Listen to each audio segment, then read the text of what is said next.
trial of a man accused of being high when he hit and killed Massachusetts State Trooper Thomas Clardy got underway today. The first witnesses included the trooper's wife and a woman who tried to save his life. WBZ's Louisa Moller has more tonight from Worcester.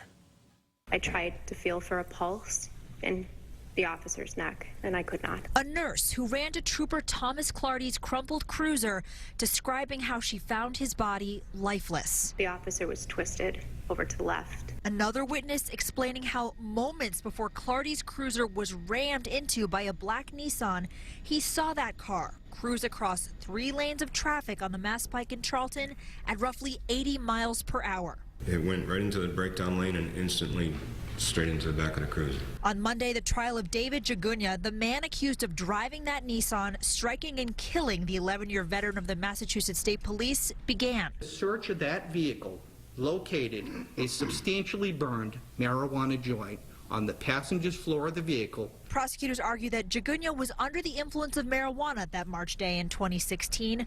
Bottles containing marijuana seen in these evidence photos found on the floor of his car. THC detected in blood samples taken from the 33-year-old roughly an hour after the crash. The death of Trooper Thomas Clardy on this date was no accident. It is a medical event tragedy. But the defense argues Jagunya had a seizure, and the Commonwealth has no way of proving he was high. In Massachusetts, there is no threshold.